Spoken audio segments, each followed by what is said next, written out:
Hi, friends. My name is Paula Esty, and I'm the Executive and Creative Director for the PEG Center for Art and Activism in Newburyport, Massachusetts.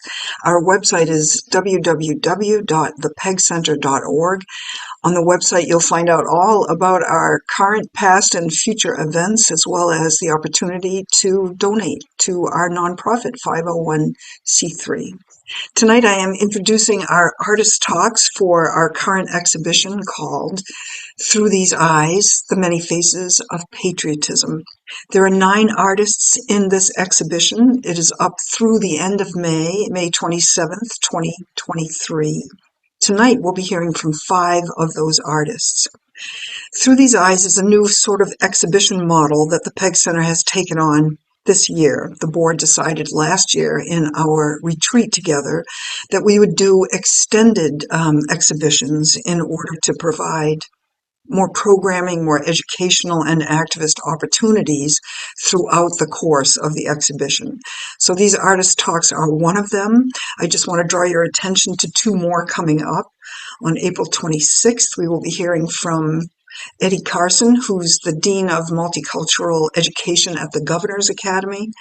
And then on May 11th, we have a big show coming to the Firehouse Center for the Arts, actually called American Promise, with 6 performers from the Lowell, Lawrence, Haverhill, Newburyport area, all Black and brown people. We are so excited about that one in particular. So let's get right into tonight. I am just going to start with, well, you know what? Let's start with some of what brought this all about. So the definition of patriotism is devotion to and vigorous support for one's country. So many creatives and progressives have felt in the last several years that vigorous support has become an excuse for fundamentalism.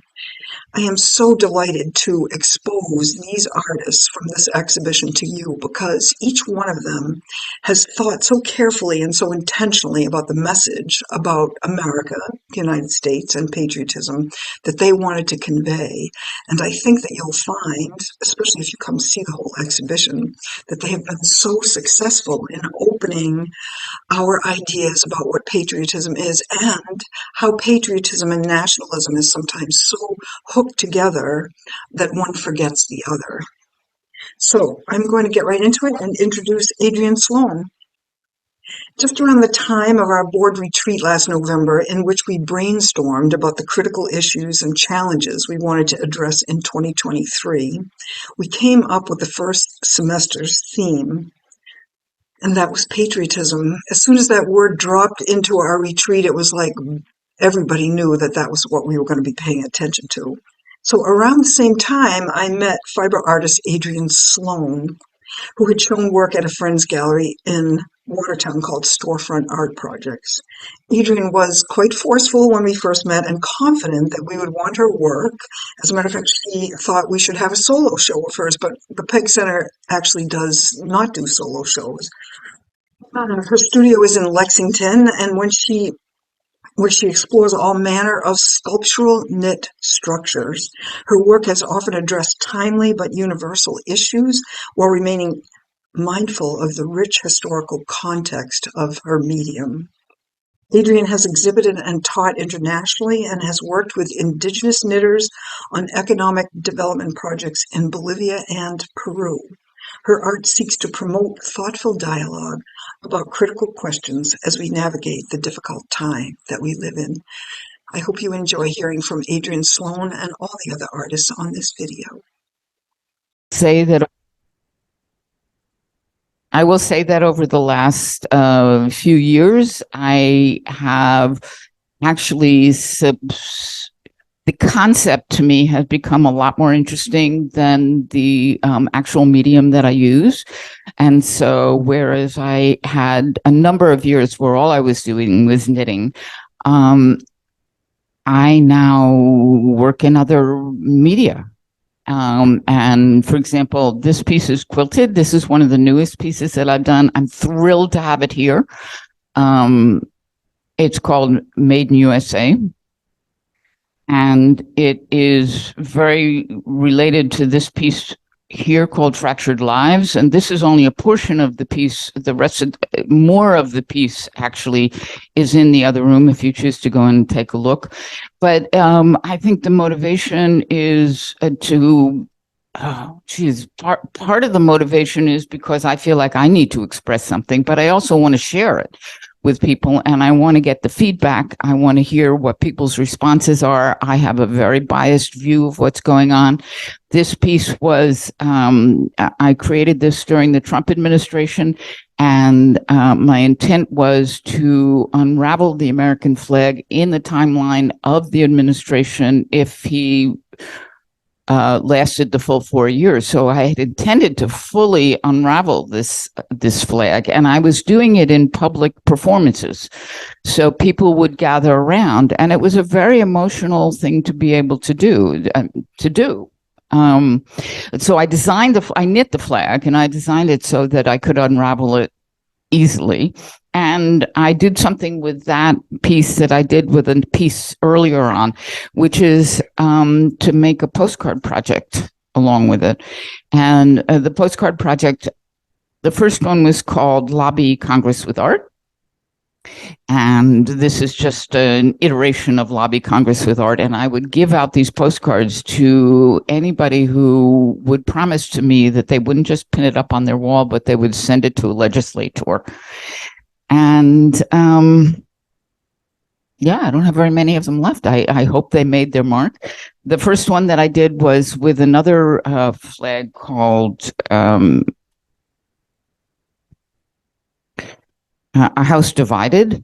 That piece is currently up at the Lexington Historical Society, and that was the original one called Lobby Congress with Art. And I actually sent them to all 435 Congress people, as well as people who were running for president at that time. But the reason that this is not fully unraveled is because it's spent the last year in the offices in the State House, the Massachusetts State House, in my Senator Brownsberger's office. And it went in there in March of 2020. And I had an opportunity. He held a reception, which was lovely, and people came, and we had a long discussion about whether or not to fully unravel it, and whether it made a stronger statement this way or not. And the general consensus was, which I agreed with, that it actually was a stronger statement this way rather than fully unraveled. And I don't know what I actually would have done, but for the fact that everything closed down at that point. And so this piece spent a year quarantined at the State House, which seemed perfectly appropriate to me. And it also became a good marker, I thought, of time in terms of a good reason not to unravel it further.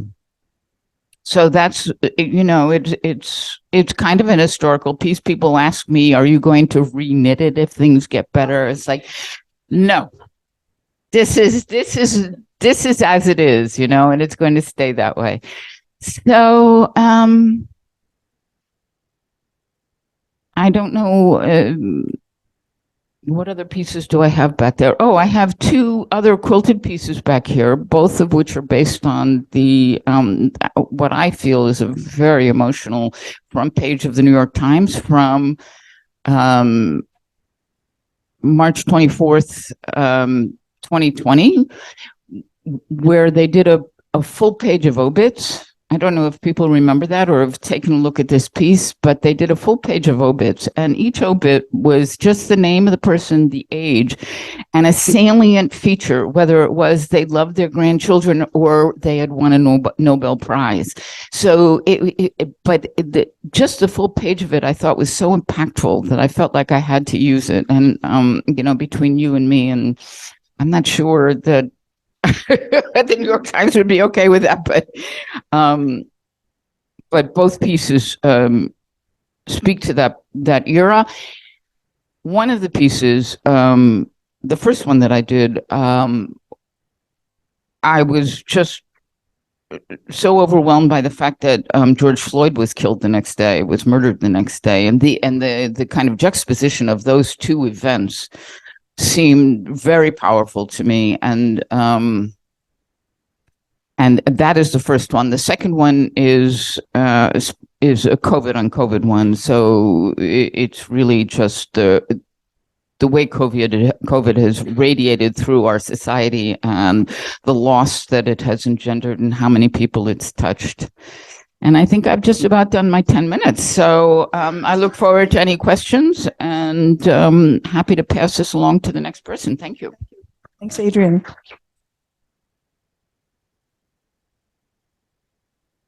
We can talk to her later at any time, too. Hi, Sharon. Hi, nice to see you.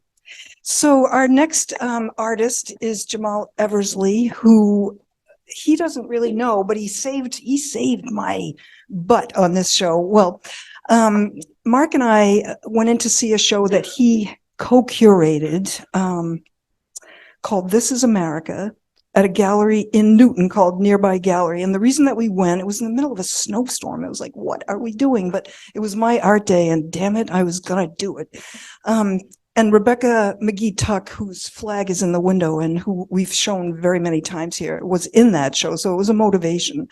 But so was Patriotism. And it was a fabulous show with a lot of terrific artists. I loved every one of them.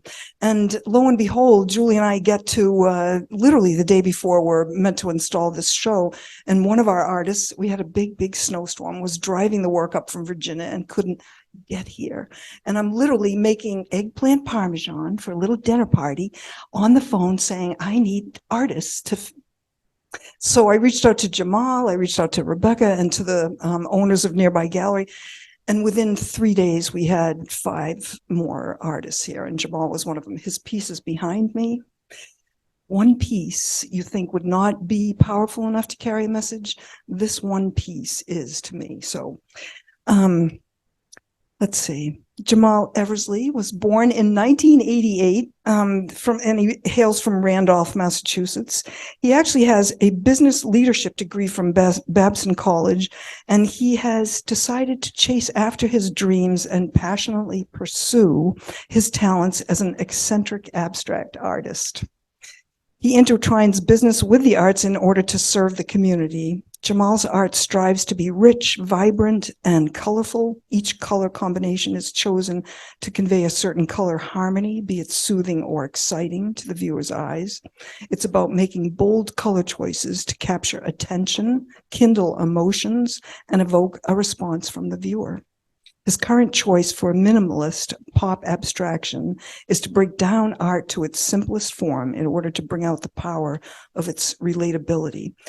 I've been looking at this piece for more than a month now, and every time I do, there's more that is revealed. So I am excited to hear from you. Please welcome Jamal Eversley.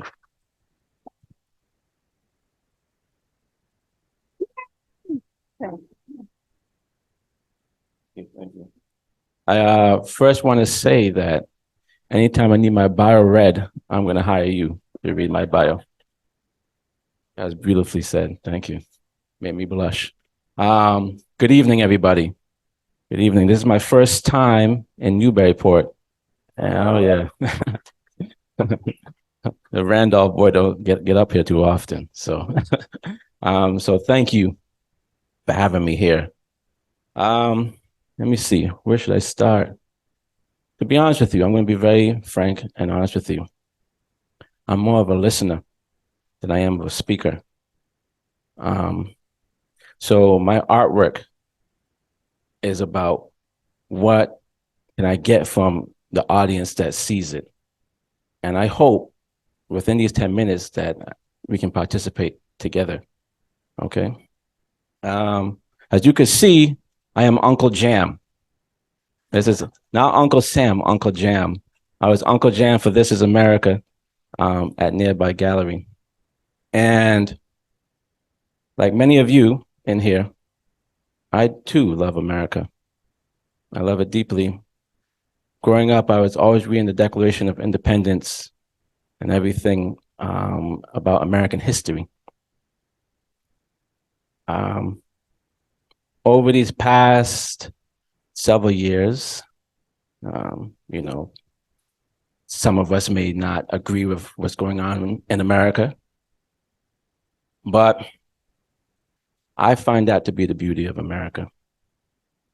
When he was talking about patriotism, I was thinking about, man, what does it mean to be a patriot? And I feel that, for me at least, being a patriot is to realize how great and how beautiful America really is. And I mean that the beauty is the diversity that you can see throughout America. You can come to Newburyport and see New England. You can come to Randolph and see Caribbean and Vietnamese. East Boston for Hispanic and all types of nations from there. And that's just in Massachusetts. That's America. I was calling it the melting pot, but I was told that might not be the right word to use these days. So I'm calling it as being called now the American mosaic. And I think that's the beauty of America. And that's what I am proud of America for. So with this said, this is actually a collaboration piece.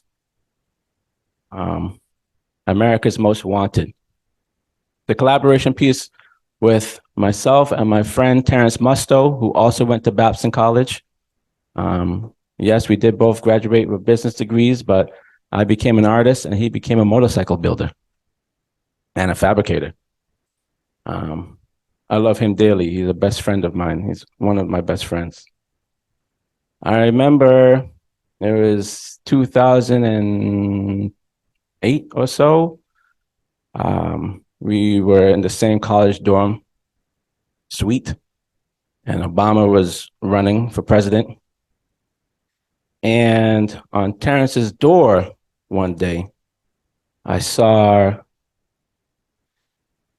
basically he was, I don't want to paint him in any type of way, but he was saying how Obama is going to go after the NRA and gun rights and all that. And the door was closed. I don't know if he was in it or not, but I just looked at that. I looked at that, stared at that for at least 5 minutes with confusion, because here's this guy that I call one of my best friends, but we can have such polar opposite ideas on things. And we can still have a civil conversation and still love one another because of that. Fast forward at least, what was that, 13? I'm not going to do math right now on the spot, but 13 years or so, we made this piece together about the gun violence in America. Now, here's what I'm going to ask about the participation from you all.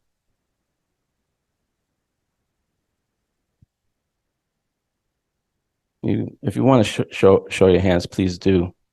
How many of you know someone else, an American, killed by gun violence?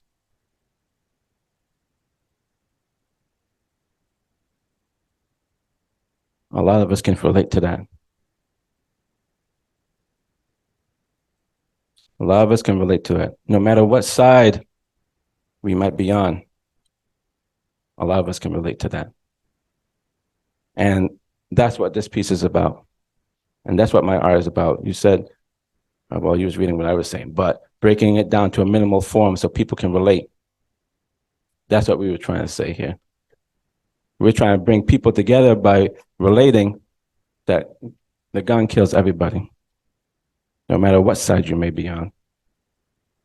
So Terrence, he owns several guns. So this is roughly 3,000 plus bullet casings that he shot.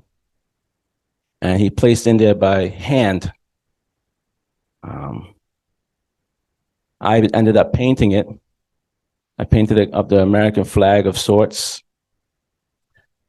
This character in the bottom left corner is Mike Davis, and it's about who is Mike? Is Mike the perpetrator with the gun? Is he the one in front of the gun? Is he the victim? Who is it? And who gets to decide that? Okay. We were going to do several blood splatters, but we decided to do one for one of the bullets. We also have 50 Americans here that were killed by gun violence. If you ever come up and see it, you're going to see some names that you might recognize, popular, well-known names here. We were going to go back and forth on having the last name, but we decided just to have the first name because someone can relate to possibly that name. But there's presidents on there. There's celebrities. There's individuals who we might deem in society as not a positive influence. I would just say that, okay? There's children on here. We're just talking about Yuvalad, right? We hear about gun violence every single day in America. What does that say about our society? And that's all we're asking about this piece. So the last piece of this artwork is Terrence had more gun casings. Okay. If you would like, after our talk, I have a marker. You can pick up one of the blank gun casings, write a name of an American that you know was killed by the gun, and put it into this bucket right here.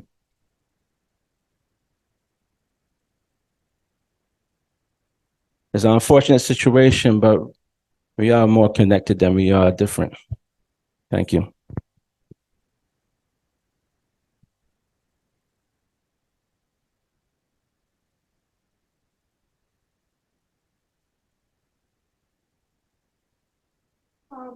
I found the next artist, Keith Francis, online because part of the way that we curate shows with help from Debbie Hardklein and Julie Cook is to do research. You know, you pick a subject and you follow the thread and you keep following the thread and you keep following the thread. And when I found Keith Francis's work, it was like, this is so bold and so in your face that I just wanted it. We don't have that many pieces of his, just 3, but they are incredibly powerful. This is one of them. The palette art, which I've actually had the pleasure of being in group here on many occasions, and especially in the evening, it's amazing to just watch that happen. And he has this wonderful neon piece straight ahead in the sitting gallery, which it's called Border Nation. And when it's dark, it reads open, open, open. When it's lit, it reads nope, nope, nope. So the reason I love his work is because it does kind of hit you over the head.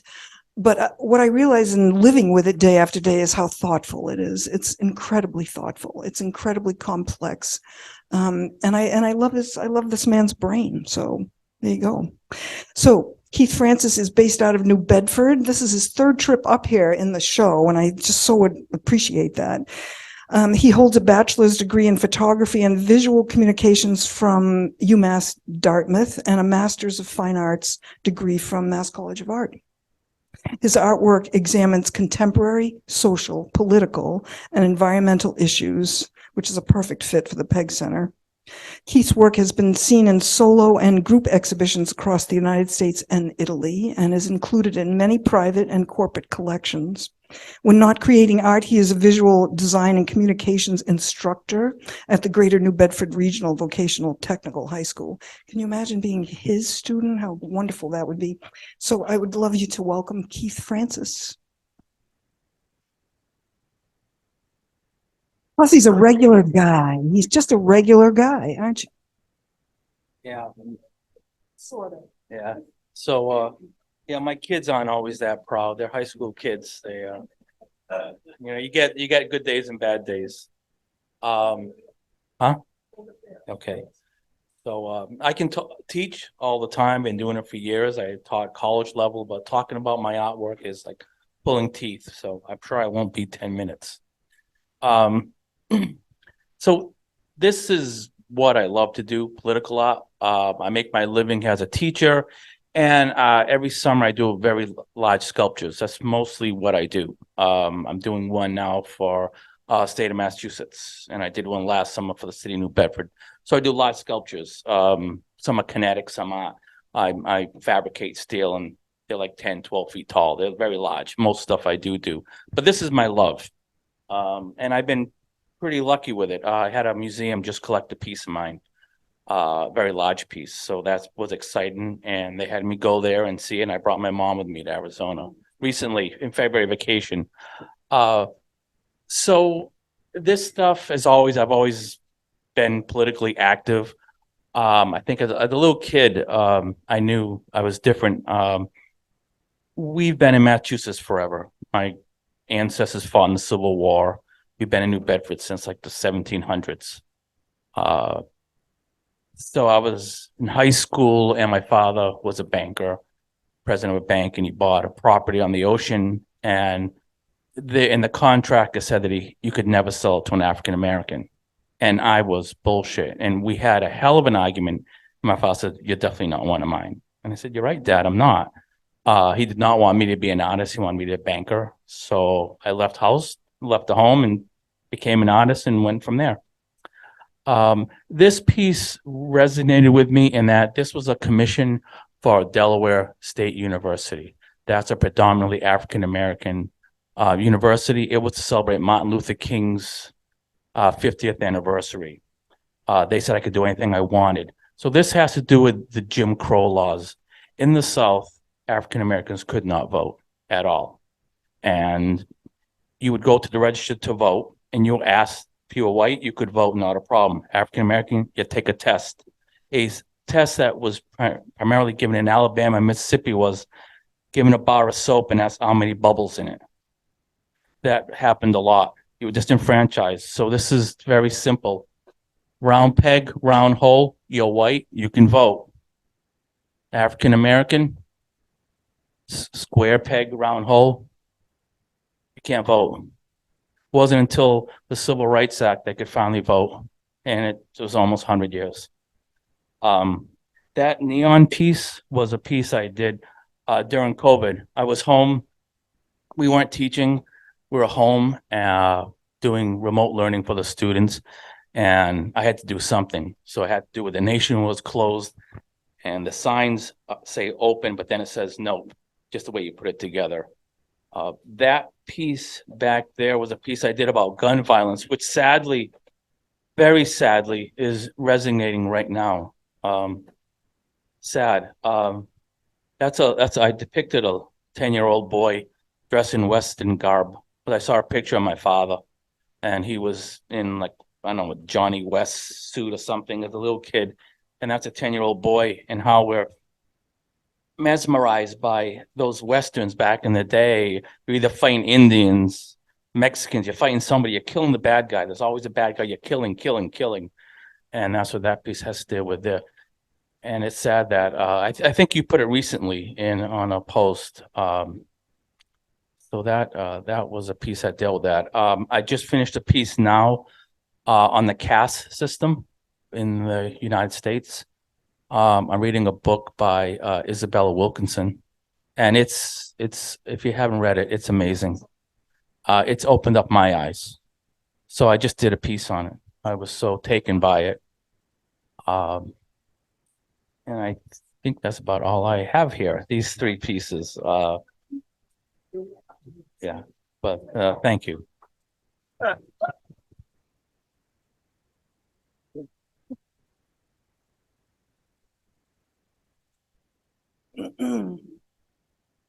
So Annalie Camargo is a graduate of BAA, which is Boston Arts Academy. One of our dear and revered board members, Jim Supple, is on the board of trustees there, or just ending a long stint there. So I'm thinking that they have a lot in common. But her protest polarization. Any No kidding. Annie, well, thanks for telling me. Annie Yelly. Okay, perfect. When I found her protest Polaroids, what I loved about them was their diminutive size and their high impact, because everything is in movement. They're usually caught in situations like protest rallies. There's some imagery that appears to be guns, but are really cameras. They're very provocative, and I just love them.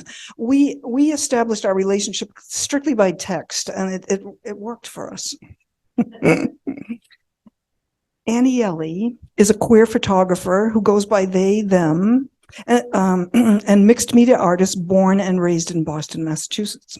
For the past 9 years, their creations have lived through a variety of mediums, ranging from video, installation, alternative photographic processes, and more recently, shooting on Polaroid.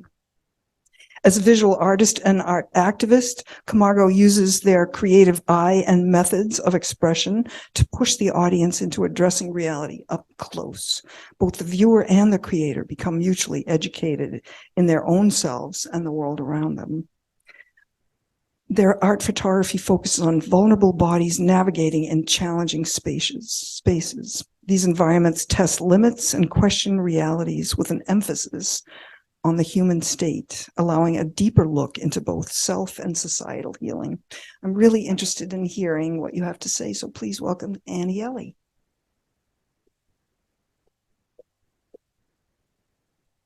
Thank you. Thank you so much for having me. This is my first artist talk, so bear with me. I know that you started off by talking about the definition of being a patriot, and that kind of what I feel started my thought process for like starting to speak, because the definition on Google or in many places is a person who vigorously defends their country against enemies. And like, yeah, that's part specifically really got me.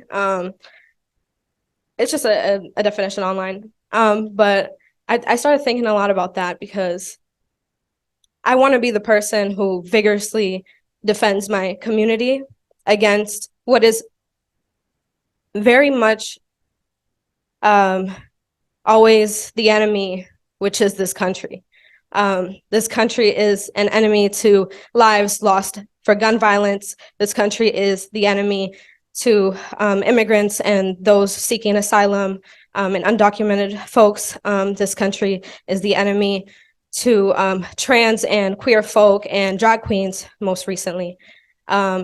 This country is also an enemy to those seeking abortion rights and to a lot of Black and brown people who fall at the hands of this justice system and incarceration system. So that's mainly like where I started to think a lot about the idea of patriotism, especially with the title of this artist talk in general. Through their eyes, the patriots speak, and I don't necessarily identify as a patriot, but I am very much have work that shows a different side of patriotism.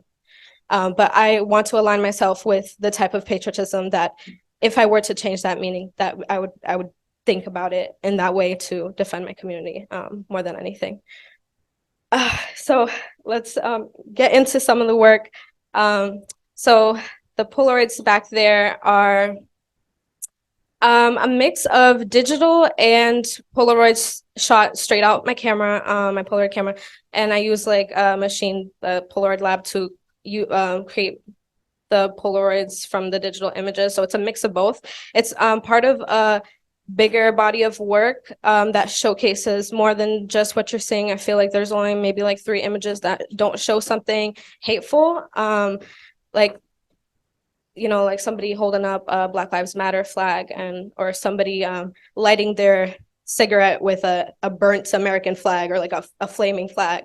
So there's a lot of that type of work, but like there's things that are not shown in this work, which is the love that I experience with my comrades, and the passing out of flowers and feeding the people around us, feeding the homeless after a march, or aiding our comrades after we've been maced or hit with rubber bullets.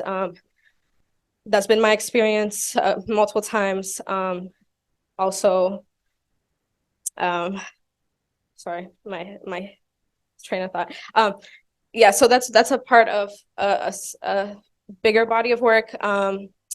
It also stems from another one, which is a mock-up of a newspaper of the Boston Globe that showcased a very large event that happened in Park Street, which held over 40,000 people in 2017. I literally passed by a news person talking into the microphone in the camera, saying how it was a very peaceful event where just a block over, I had just been maced. I just had seen so many of my comrades been hurt just for being there, just for standing there. So it's just something that media and the fight for media has been a big theme in my work, or like trying to get into the portrayal of media, which is essentially a sort of puppet in a lot of ways to this system of in the government. Let me see what else. Yeah, so my motivation is essentially seeking justice. A lot of times, like, also not shown here are, you know, places where we would go to mourn, where we would go to grieve, where we go to seek justice for lives that are lost. There's a life that was lost in Lowell that we're marching for. Those things are not shown, but a lot of times Trump supporters would show up to those things, and it'd be Black Lives Matter versus Blue Lives Matter, Black Lives Matter versus MAGA lovers, Trump lovers, and it would just be this type of, you know, battle. But my, like, I got notes. Yeah, so my motivation comes from the desire of justice, showing the truths the media ignores, and essentially the elevation of the community that is being targeted in these spaces, especially being a queer person. A lot of times those, if you're queer and you're Black, like, you got a series of targets behind you. So there's just a lot of that I have, I hope to continue to showcase and bring light to. Yeah, oh yeah, and also the questions I really want to reflect upon are: whose voices are heard more loudly, what truths are allowed to be seen, who is America, and what does that person look like? And that is the theme for everything. Yeah, I think I covered it all. Thank you so much.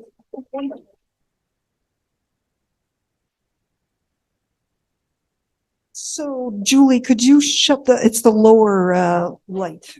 So we're going to see Robert Shetterly, whose 3 portraits we have here from Americans Who Tell the Truth on Zoom. Then we'll lift the screen, and if anyone has questions for the artists, we'll get right in those. So this is a magic little thing that happens. Isn't that something?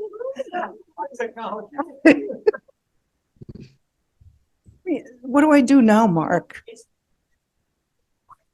I think I leave the area so that I can see him too.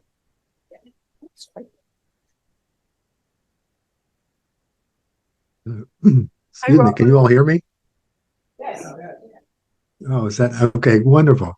So well, thank you.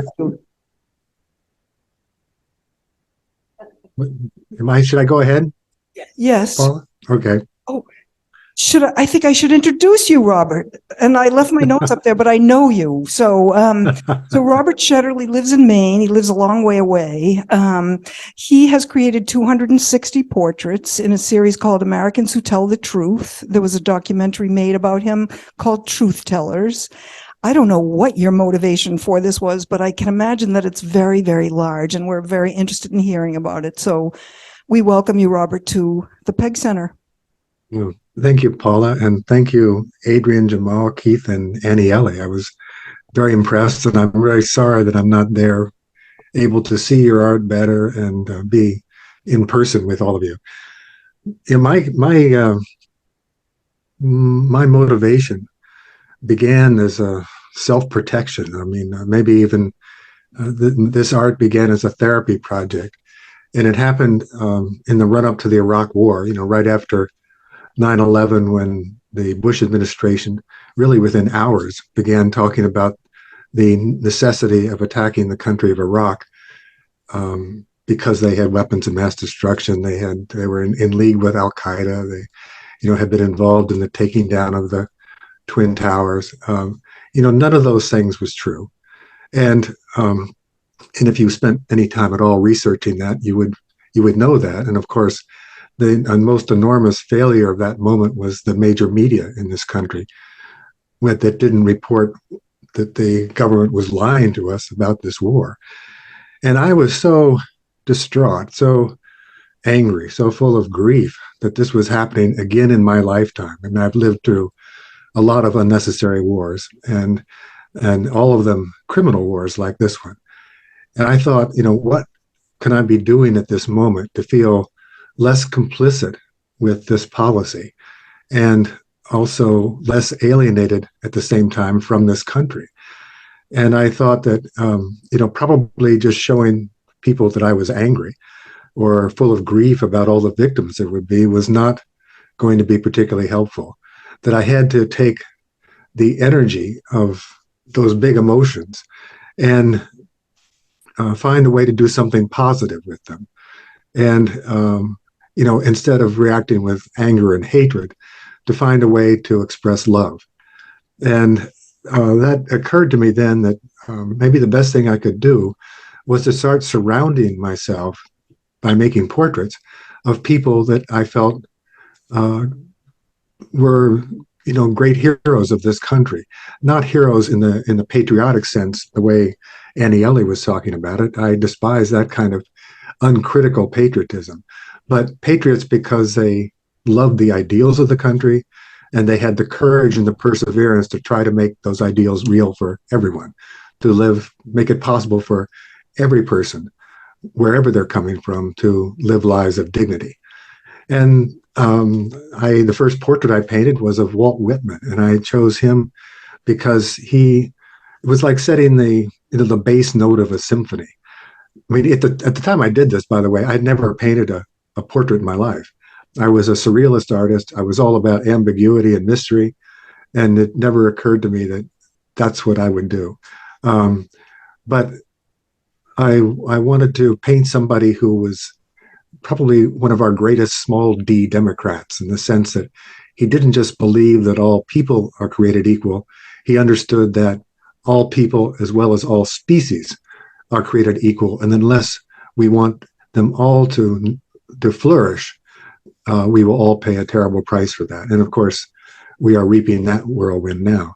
But I painted him, and just through Walt Whitman, I began to feel something reconnected to some spirit of the ideals of the country. And I went from there to Frederick Douglass, all these 19th century figures, Frederick Douglass, Sojourner Truth, Harriet Tubman, all these people that you would expect, Susan B. Anthony, Elizabeth Cady Stanton, Mother Jones, Jane Addams, people like that, people that most of us know about as icons of one issue or another.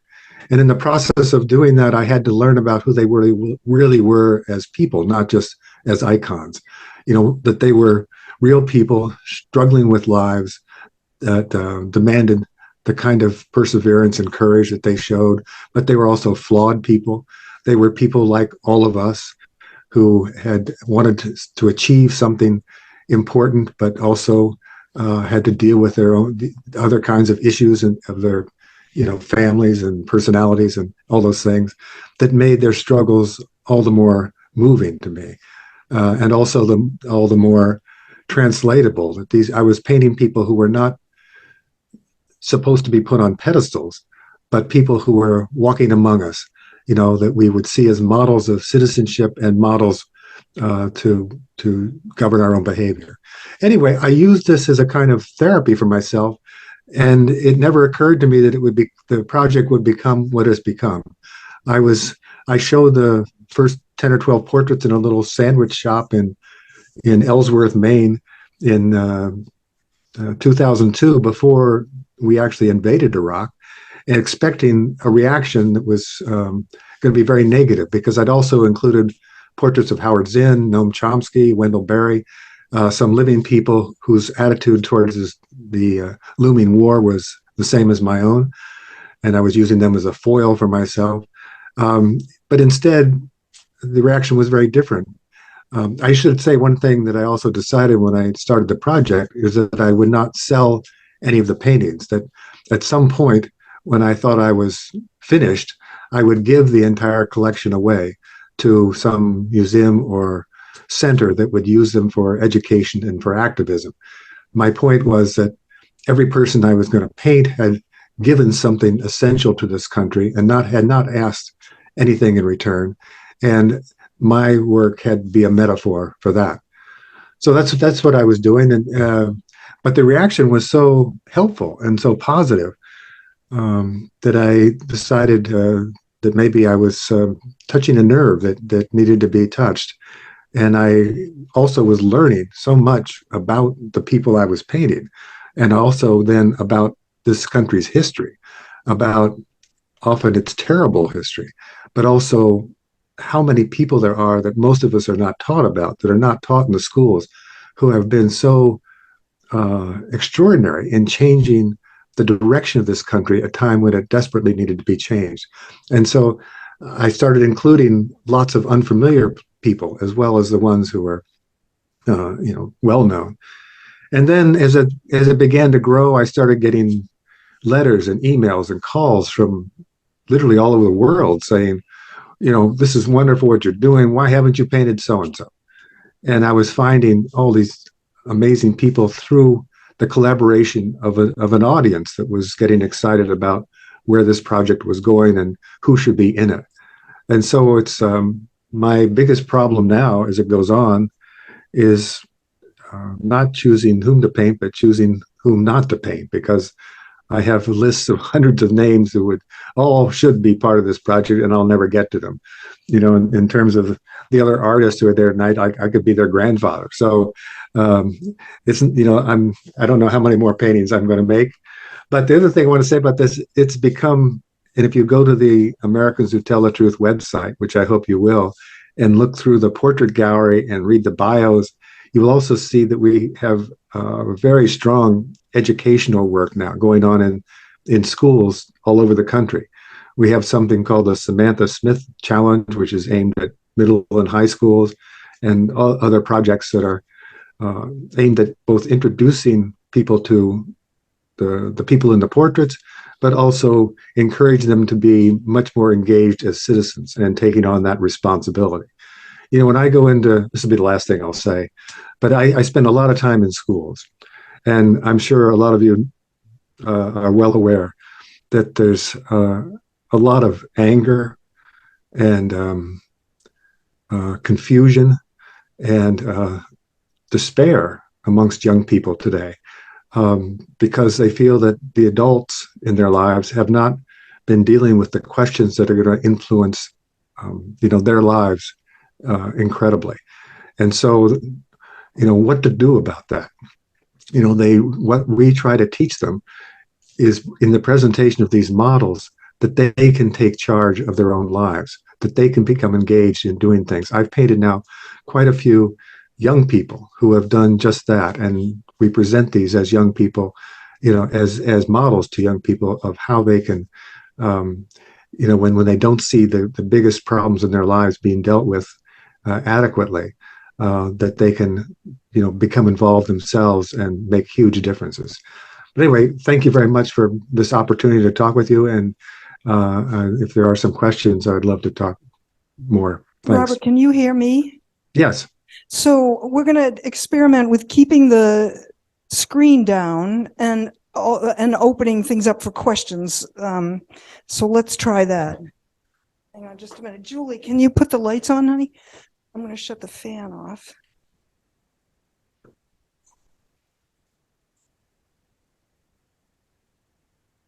So what I'd like to do is open it up for questions and just pass the mic around. If anyone has questions, if not, we can rise up, put the chairs away and talk amongst ourselves. But does anybody have any questions for any of our artists?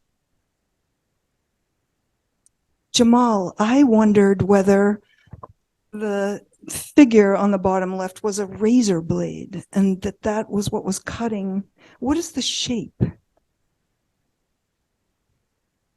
Here. Thank you. The shape, some have said it looks like a razor blade. And I can see how that looks like a razor blade, but that wasn't the intent of it. It's more of, let's say a person driving in a car and that's the rearview mirror. Yeah. So I'll keep it at that. Perfect. Yes. There's also a question, Jim, because I was wondering the same, what the graphic illustrated, and I was looking at the rectangular, but I was seeing it like a springboard going into a pool, which had all kinds of, I guess, metaphor. But to hear you explain it, thank you. I appreciate it. I was wondering myself also. Rebecca, you must have a question.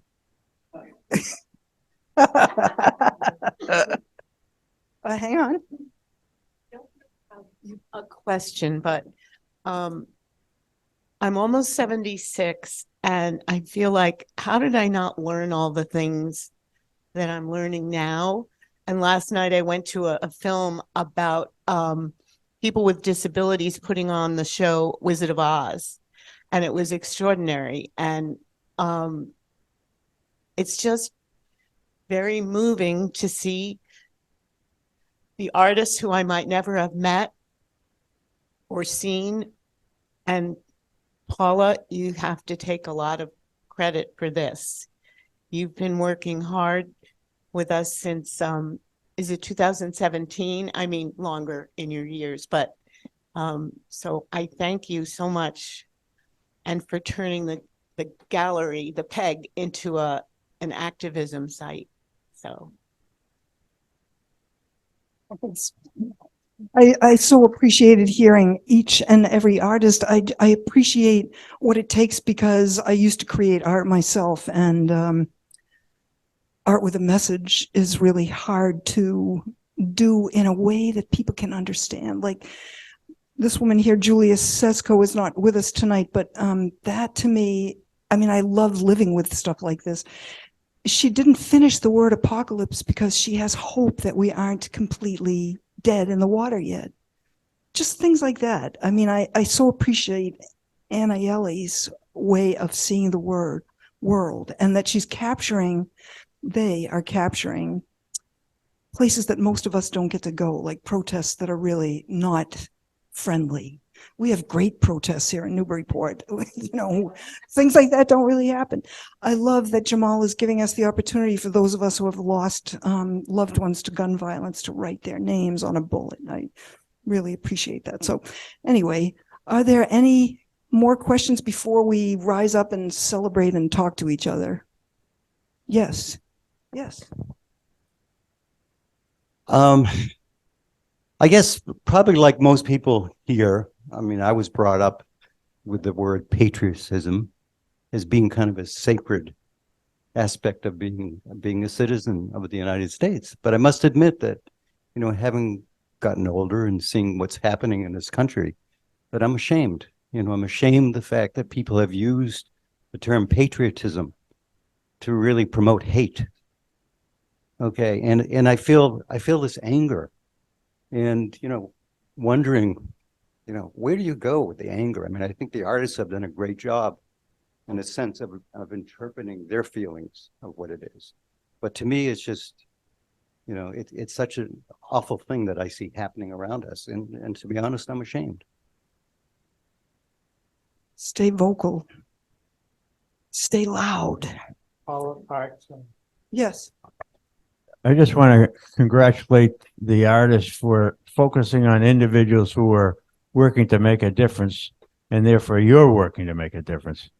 And the media of the world is way too negative. We are slaughtered by such heavy negative news that we're, in many cases, starting to think that's reality. It's not reality. Your reality of standing tall is what reality is. And the more we do it and commit to take personal action, the better we're going to be. That's, Thank I you, think, Art. important for patriotism, as it Me were. too. Yes. Is it Aniel? Aniele, if that was your first artist talk, I hate to see your second. It's a good start. Yes. I'm glad that you brought up Julia's piece. I just wanted to ask you about how did you curate this show, because I found it interesting because I knew about Julia's piece, obviously, and what the message was, that you put it next to Adrian's piece. And I was seeing if you were going to say in your speech that you left it not fully unraveled because of hope. Just like how Julia didn't finish the word because of hope. So if you could speak on that, and you speak on the curating of the show. I'm not sure that that was what was in my mind at that about leaving it, but I love what you have to say about that. And what I love about showing things to the public is always new eyes see new things. So that lady was talking about education, that she was a certain age. I can tell you right now, the education system is a real problem in Massachusetts. DESE, Department of Education, it sets stringent guidelines. So we have to go through years of testing to get a professional license. I think it took me three years. And besides, of course, you have the college degree. But DESE is just, they're banning books. The Wizard of Oz is a banned book. Yes, The Wizard of Oz is banned in schools. I don't know about Massachusetts, but I know down south is. We had a list that was given to us and that was on it. But our librarian has not taken it away. But what she's done instead is taken the banned books and put them out front so all the kids could see them and read them. Vaping's a real problem in school. And now you cannot kick a student out. You have to give them a chance and a chance and a chance and a chance. It's just become a problem. Now, I think we're going to deal with it. It's going to get better. But for instance, the civil rights, they have dumbed that down, what you can and can't say anymore. It's changed, and the history is a small percentage of what should actually be taught. And it's getting less and less. The Holocaust can't really be mentioned any longer right now. It's a real issue that mass education, the teachers union is trying to fight for, that we need to have more of a dialogue and to have this spoken about. So, Speaking to the curation of the show, one thing I love about this little space is that it fits a ton of art. And Julie and I, when we start hanging the show, it's like, we don't have enough. We have too much. We have too much. We have not enough. But in terms of the hanging of it, it's like a spiritual experience here. We take a solid week to walk the art and live with the art. In this particular case, it started with Robert Shetterly's pieces at the front of the house because we really wanted that gesture of hope. Because some of the other imagery was hard. So it builds from there. We knew that's where that was going to go. And we wanted Adrian's gun piece to be front and center also, and Keith's 10-year-old. So it's a process. Yeah. So let's stand up, shall we? Oh, what? I did at the beginning. Good. So Robert, I'm going to lift the screen and say bye. All right. Thank you. Nice to see you all. Bye-bye.